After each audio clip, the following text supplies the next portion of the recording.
성경 말씀 빌립보서 1장 27절부터 30절까지 말씀 가지고 그 고난에 대한 그리스도인의 의미라는 제목으로 그 말씀 증거하도록 하겠습니다.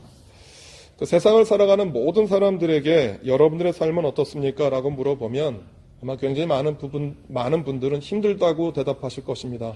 오늘 예배 참석하신 여러분들에게 똑같이 질문합니다.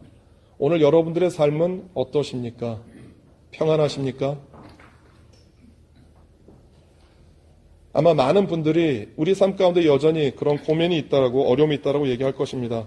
제가 얼마 전에 한국을 방문했습니다. 다녀오면서 그 많은 사람들은 만나지 못했어요. 그런데 그 가까이 있는 그 조카들 그리고 20대 아이들을 몇 명 만난 적이 있습니다. 그런데 그 아이들한테 물어봤어요. 요즘 어떠니? 너희들 어떻게 지내니? 대학생들은 대학생들 나름대로 죽겠다고 얘기하고요.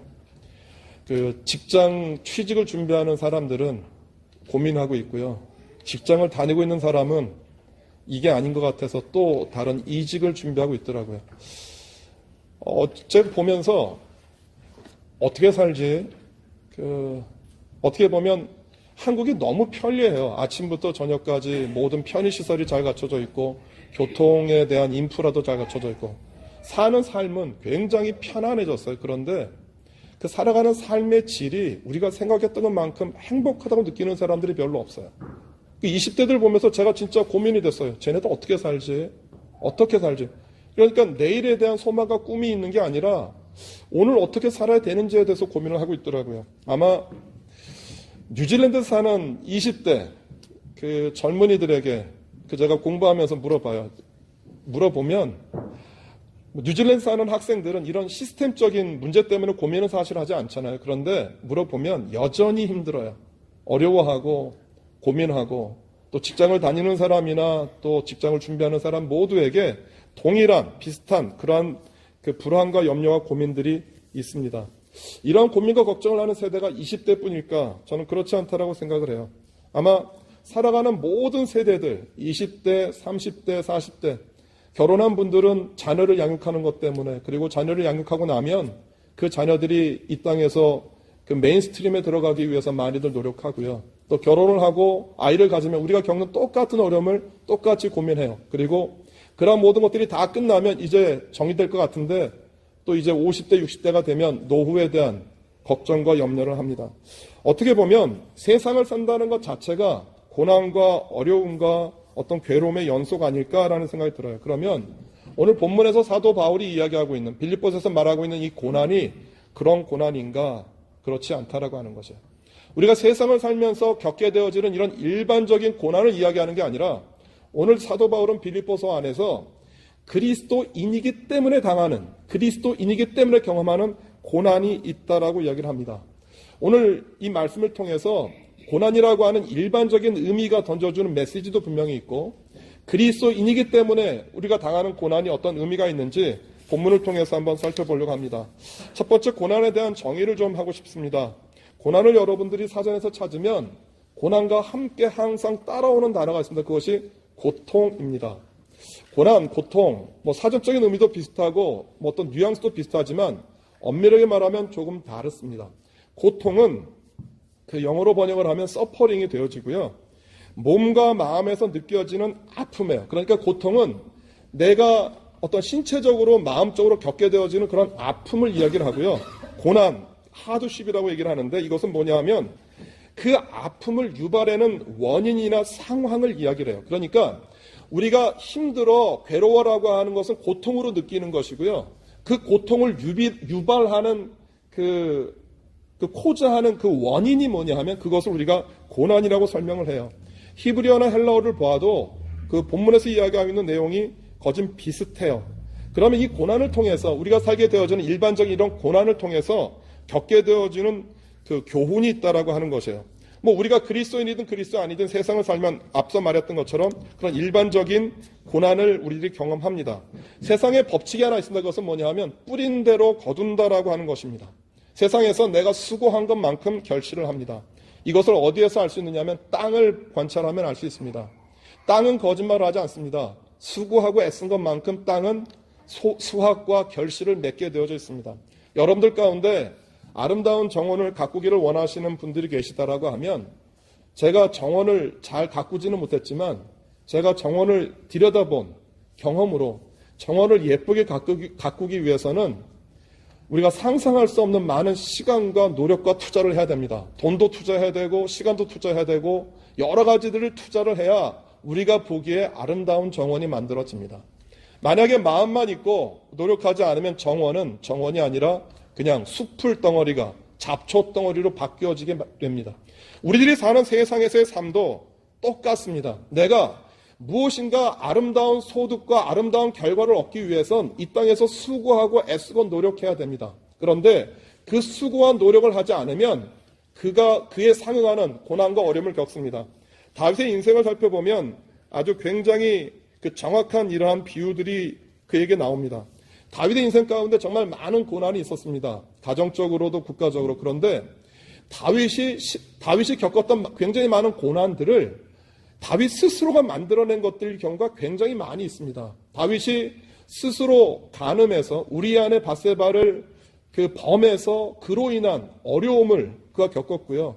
그리고 가정을 잘 다스리지 못한 결과 때문에 그가 스스로 압살롬과 그 가정적인 비극을 경험하게 되어져요. 그리고 그의 인생 말년에 인구조사를, 하나님이 원치 않은 인구조사를 해서 국가적으로 굉장히 큰 어려움 가운데 직면하게 되어져요. 하나님께서 그 하나님의 그 말씀이 임하지 않았는데도 인구조사를 한 그 다윗에게 갓선자를 보내서 그 징벌을 선택하라고 얘기를 합니다. 첫 번째는 그 3년 동안 이스라엘 온 나라에 기근이 드는 것이었고요. 그리고 3개월 동안 적군의 손에 의해서 예루살렘이 함락되는 것이고 3일 동안 온 그 백성들 가운데 전염병이 드는 것이에요.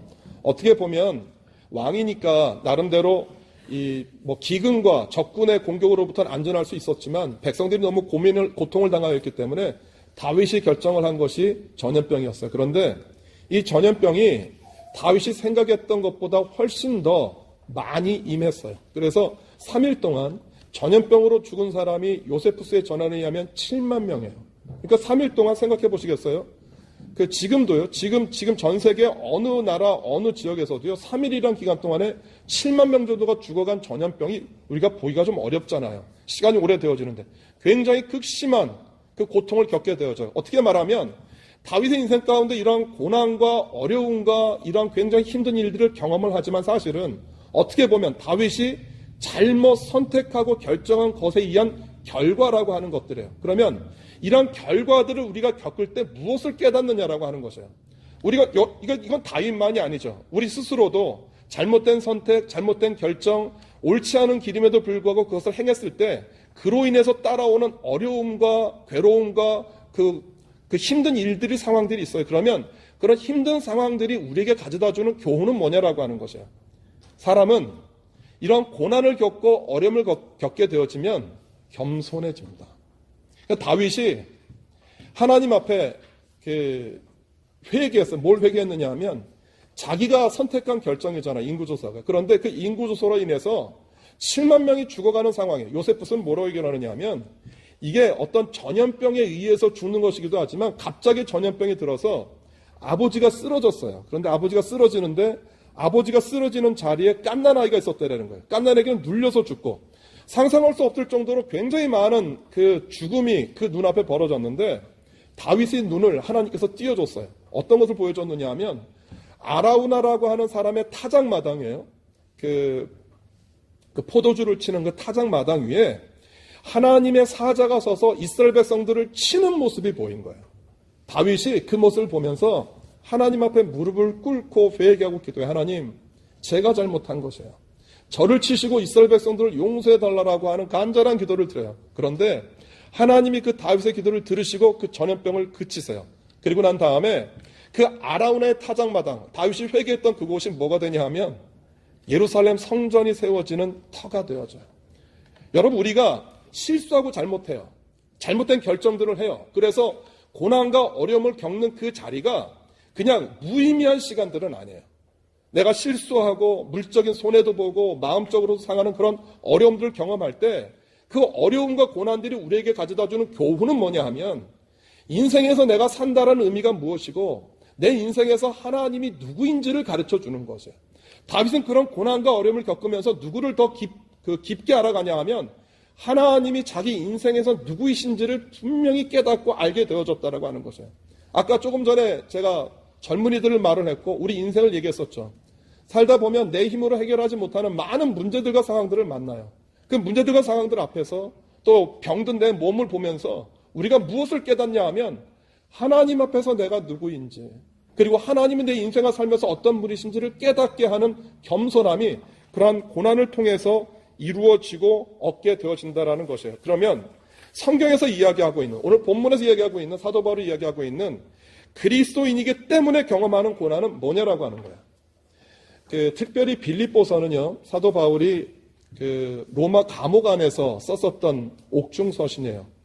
에베소, 빌립보, 골로새서, 빌레몬서 이렇게 네 권을 우리가 옥중서신이라고 부르는데 기원 후 한 62년에서 63년 경이에요. 그런데 바울이 로마 감옥에 갇혀 있었던 이 시기는 두 번째 로마 감옥에 갇혔던 그것과는 굉장히 달랐어요. 로마 법에 의하면 로마인이 자기가 처한 판결에 불만을 품고 로마 원로원에 재판을 청구를 하면 어떤 절차가 따르냐 하면 청구를 받은 재판장은 그 사람을 고소한 고소인으로부터 이 사람이 이러한 죄를 졌다라고 하는 죄목을 할당받아야 돼요. 만약에 고소인이 이 사람이 잘못됐다라는 것들을 입증하지 못하면 이 사람은 풀려나는데 그 고소에서 풀려나는 기간이 18개월이에요. 그래서 18개월 동안은 감옥에 가두지 않고요.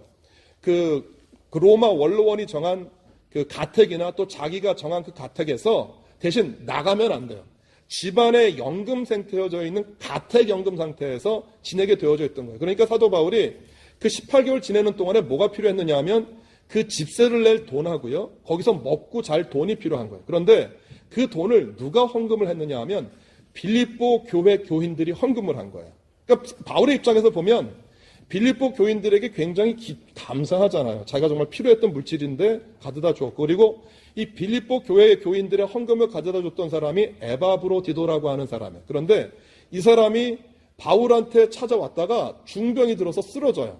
겉으로 보면 죽을 것 같았던 거예요. 그런데 기적적으로 에바브로디도가 죽을 것 같았는데 살아난 거예요. 그러니까 빌립보서를 보면은요, 옥중서시이긴 하지만 앞에 나와 있었던 에베소나 골로새나 빌레몬서와는 좀 다르게 기쁨과 감사라는 표현이 빌립보서에 굉장히 많이 나와요. 그러니까 어떻게 보면 빌립보서를 썼을 때 사도 바울의 상태가 18개월이 끝나가는 맨 마지막 시점이에요. 그러니까 옥중서신 4권 가운데에서 빌립보서는 맨 마지막에 쓴 서신이거든요. 그러니까 빌립보서 전체에서 풍겨지는 기쁨과 감사라고 하는 그 단어하고 오늘 본문에서 보게 되어지는 이 고난이라고 하는 문제는 약간 매치가 안 되는 것처럼 보여요. 그런데 사도 바울이 이 이야기를 한 이유는 뭐냐 하면 빌립보 교인들을 위해서 편지를 쓴 거예요. 내가 복음을 전하다가 그리고 하나님 말씀을 담대히 전하다가 이런 감옥에도 갇힌 이유를 사도 바울이 오늘 얘기를 하는 거예요. 그 이유를 빌립보서 1장 29절에서 30절에서 이렇게 이야기를 해요. 하나님께서는 여러분에게 그리스도를 믿는 특권뿐만 아니라 그리스도를 위해 고난받는 특권도 주셨습니다. 이 두 가지 모두 하나님께는 영광이 되는 것입니다. 내가 여러분과 함께 있을 때 여러분은 내가 고난당하는 것을 보았습니다. 또한 지금 내가 겪고 있는 고난에 대해서도 들었을 것입니다. 여러분 역시 이와 같은 고난을 겪고 있는 것입니다. 사도 바울은 뭐라고 얘기를 하느냐 하면 우리가 예수 그리스도를 믿게 되어진 것 특권이야. 이건 맞는 말이에요. 그런 것처럼 예수 그리스도를 믿었던 것이 특권인 것처럼 우리가 예수 그리스도 때문에 받는 고난도 특권이라고 하는 것이에요. 여기에 동의하십니까? 그리스도를 위해서 받는 고난이 있다라는 거예요. 내가 그리스도를 믿기 때문에 그리스도의 말씀을 따라가기 때문에 이 세상에서 경험하고 겪게 되어지는 고난과 고통과 어려움이 있다라고 하는 것이에요. 무엇일까? 어떤 것이라고 생각하세요? 아까 제가 앞서 말씀드렸던 것처럼 내가 실수하고 연약하고 잘못해서 겪게 되어지는 고난은 하나님이 누구이신지 어떤 분이 하나님인지를 알려주는 굉장히 중요한 레슨이에요. 그러면 우리가 그리스도인이기 때문에 당하는 고난은 어떤 것일까라고 하는 것이에요. 저는 사실 이 본문 제가 설교 준비를 한 주간 동안 하면서 저 나름대로 굉장히 많이 고민했어요. 어떤 것이지? 어떤 것이 명확하게 오늘 사도 바울이 이야기했었던 그 고난일까라고 묵상하다가 뭐가 떠올랐냐 하면 산상수훈을 저희가 건 1년에 걸쳐서 마태복음 5장, 6장, 7장을 여러분들에게 말씀을 드렸는데 산상수훈이 갑자기 떠올랐어요. 그러면서 산상수훈 안에 나와 있는 예수님의 가르침이에요. 잠깐 볼까요? 보이세요? 와, 전혀 안 보이네.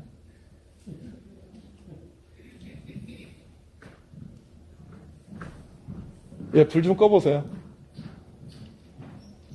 이게 제가 어떻게 안 되더라고. 제가 제 노트를 복사한 거라서 더군다나 영어니까 더 안 보이실 건데 그냥 이렇게 생각해요. 마태복음 5장, 6장, 7장을 다이아몬드로 이렇게 만들면 이렇게 만들 수가 있어요. 그 맨 밑에 보면 그 예수님이 나오고요. 그리고 그 예수님의 약속의 성취, 그리고 그러니까 저도 안 보이는데 그 아버지와 같이 완전하게 되라고 하는 것들이 있는데 이렇게 그냥 대강 설명해 드릴게요. 마태복음 5장, 6장, 7장을 이 한 다이아몬드로 설명을 하면은요. 예수 그리스도를 중심으로 해서 예수 그리스도가 말씀하셨던 말씀들과 가르침들이 이 본문에 나와 있는 다이아몬드처럼 외부로 비춰져요. 그것이 뭐냐 하면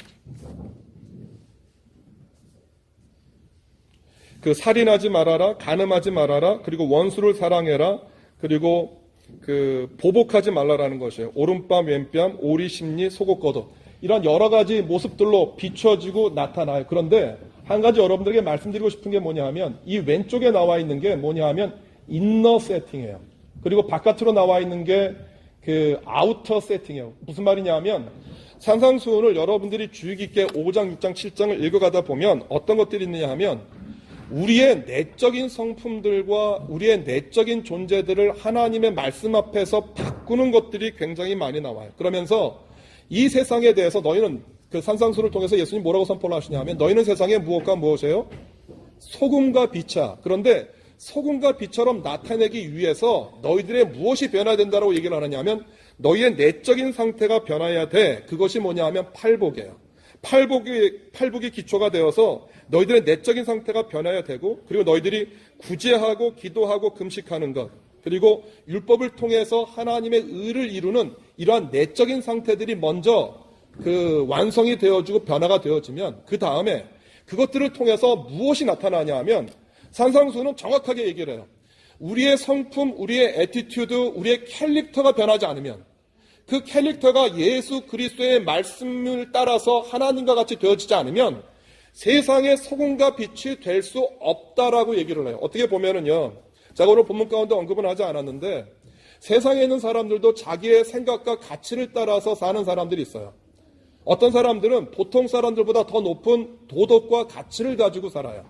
그런데 그 도덕과 가치를 가지고 사는 사람들의 눈에 비추어 볼 때 그리스도인들은 어떤 모습을 보냐 하면 저 사람들은 하나님의 말씀과 하나님의 사랑을 이야기하고 닮아가고 사는 사람인데 무엇이 보이지 않느냐 하면 내가 지키는 도덕과 윤리와 기본적인 그 법칙조차도 지키지 않는 모습들을 보이는 것이에요. 세상에서 기독교가 말을 듣는 이유 가운데 한 가지는 뭐냐 하면 세상에서도 지키는 도덕과 윤리들을 교회와 하나님 믿고 따라가는 사람들이 지키지 않는 것을 볼 때요. 이것이 비난의 대상이 되어지는 것이에요. 오늘 본문에서 이야기하고 있는 것들은 이런 일반적인 도덕과 윤리를 얘기하지 않아요. 한 가지 차이점은 뭐냐 하면은요. 사람들이 지키는 도덕과 윤리들, 남들보다 높은 도덕적인 가치와 윤리적인 가치를 가지고 살아가는 사람들이 있어요. 내 것을 포기하고 도와주는 사람들이 있어요. 그런데 그 결과가 뭐냐 하면 그 도덕과 윤리를 지킴으로 인해서 좋은 자기가 나오는 거예요. 결국 도덕과 윤리를 통해서 내가 드러나는 것인데 오늘 본문에서 이야기하고 있는 산상수훈은 너희는 세상의 소금과 빛이라고 하는 그 소금과 빛으로 나타나는 그 예수께서 말씀하셨던 산상수훈에 나타나와 있는 이 교훈들은 나의 도덕과 가치가 아니에요. 그것을 넘어서는 것이다라고 하는 것이에요.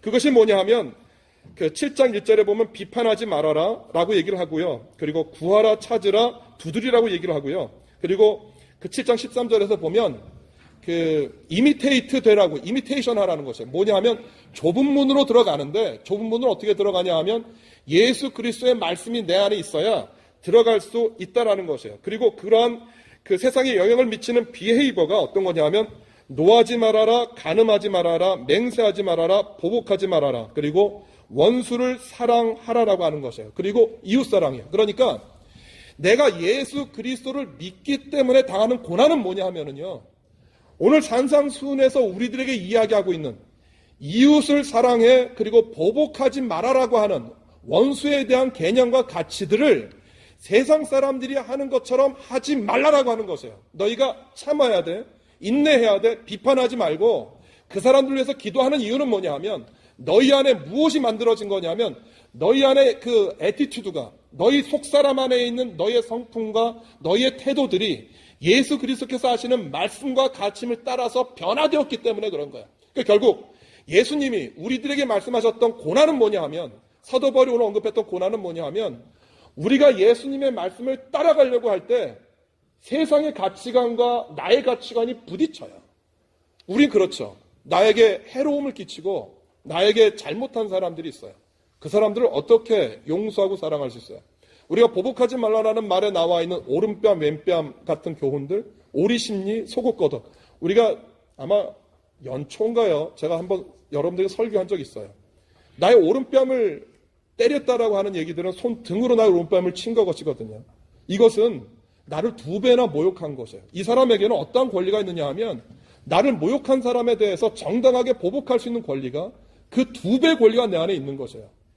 여러분, 오리는 이미 내가 다 간 것이에요. 나의 의무를 다 한 거예요. 그런데 거기에 배나 더 간다라고 하는 것이에요. 아니, 속옷을 달라라고 하는 것은 제가 속옷이 튜닉이라고 말씀드렸잖아요. 이스라엘 백성들은 2가지 옷이 있어요. 겉옷이 있고 속옷이 있는데 러닝과 어떤 팬티 이런 싱글렛과 팬티 이렇게 나눠지는 게 아니고 통으로 짠 옷들이에요. 그런데 겉옷은 재산이란 말이에요. 그러니까 내게 남아있는 마지막 재산이고 크레딧 카드처럼 쓸 수 있는 그 겉옷은 달라고 할 수가 없어요. 그러니까 뭐를 달라고 한 것이냐 하면 속옷을 달라고 한 것이에요. 그러니까 겉옷을 벗어준 사람한테 속옷까지 벗어주면 알몸이 되는 것이에요. 그러니까 결국 이러한 가치들과 이러한 생각들을 가지고 있는 우리들에게 오늘 사도 바울이 뭐를 얘기하느냐면 예수 그리스도의 말씀과 가치를 따라가다 보면 이러한 세상의 가치관과 세상에서 가지고 있는 기본적인 개념들이 부딪혀 올 때가 있다라고 하는 것이에요. 그런 것들이 부딪혀 올 때 너희들이 무엇을 사랑하냐 하면 예수 그리스도가 너희들을 사랑하셨던 그 사랑으로 이 세상에 대해서 사랑하는 삶의 모습을 가지라고 하는 것이에요. 이것이 뭐냐 하면 그리스도인으로서 세상을 살아갈 때 우리들이 경험하게 되어지는 고난이라고 하는 것이에요.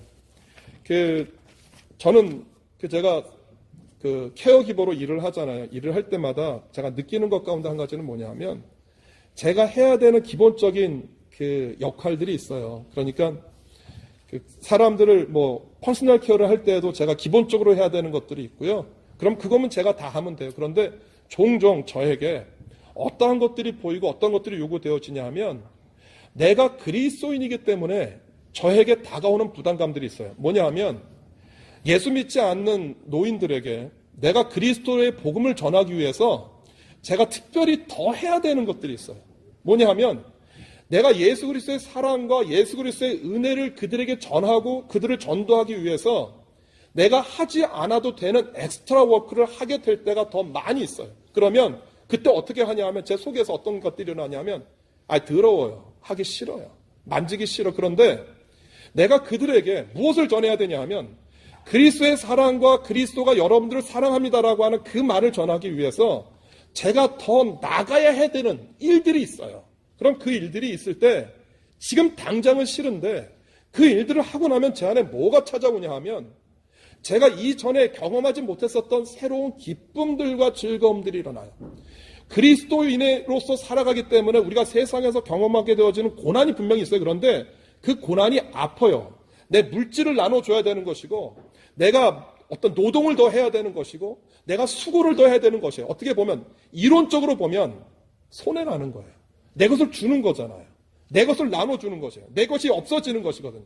이론상으로 보면 없어져야 돼요. 가난해지고 궁핍해져야 되고 내가 수고하고 노력해야 됐기 때문에 내 기력이 더 쇠해져야 돼요. 그런데 그리스도인으로서 살아가는 고난의 삶을 살려고 했을 때 거기에 도와주는 하나님의 엑스트라 블레싱이 있어요. 그건 뭐냐면 내가 그 고난의 삶을 살기 때문에 하나님께서 우리에게 주시는 은혜들이 있다라고 하는 것이에요. 그리고 내가 예수 그리스도로 인한 고난, 십자가를 지는 삶을 내가 이 세상에서 살 때 우리에게 무엇이 보이냐 하면 이 세상의 가치와 이 세상의 통념들을 넘어서는 하나님 나라의 교훈과 하나님 나라의 가치들이 우리 삶 가운데 찾아와요. 사도 바울이 오늘 그 얘기를 한 것이에요. 그리스도인으로서 우리가 예수를 믿은 것도 특권이지만 예수 그리스도를 믿기 때문에 고난을 받는 그 고난도 우리들에게 특권이라고 이야기를 해요.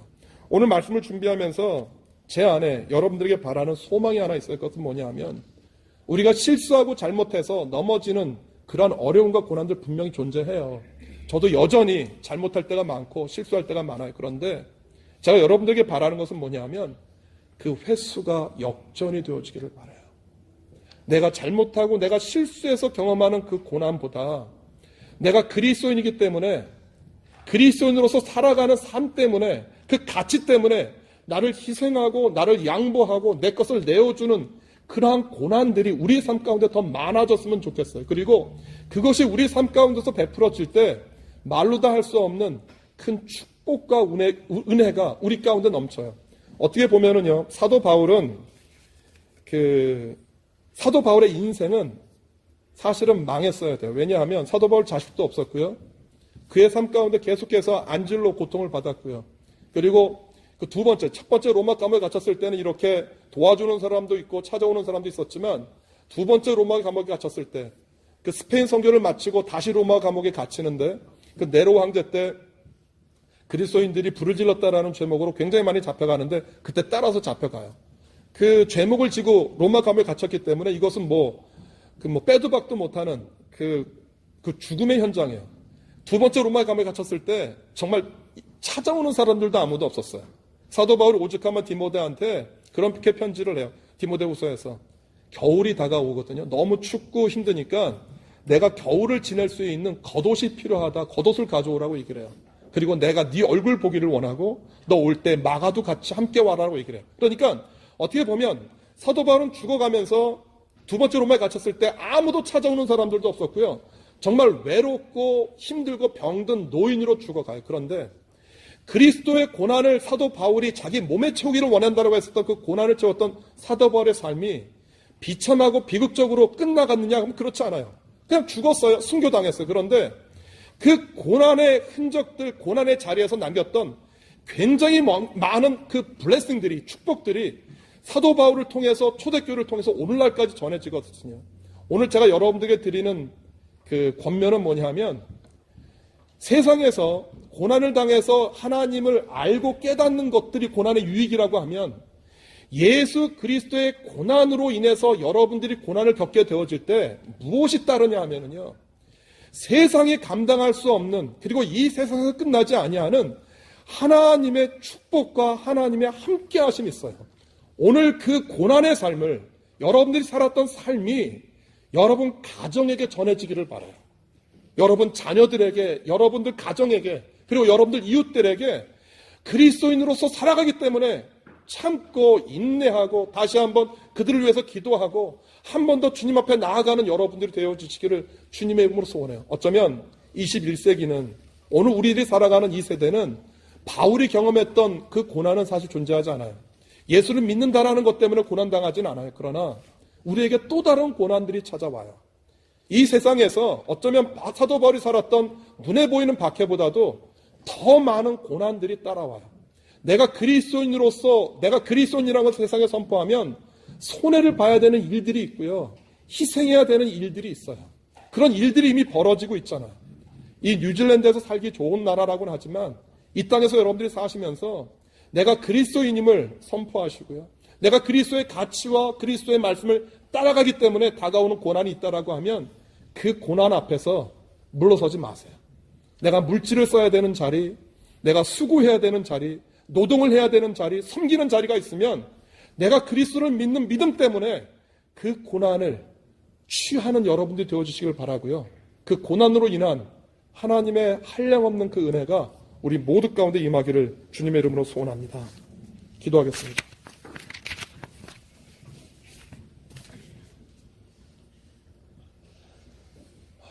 예수님, 우리의 삶 가운데 고난이 많습니다. 어려움도 있습니다. 그런데 그 많은 고난과 어려움들이 내가 잘못해서 당하는 것들이 참 많이 있습니다. 그 고난이 있을 때 하나님이 누구이신지, 하나님이 어떤 분인지, 하나님 앞에서 내가 어떤 존재인지 알려주십시오. 그리고 예수 그리스도를 믿기 때문에 당하는 고난이 있습니다.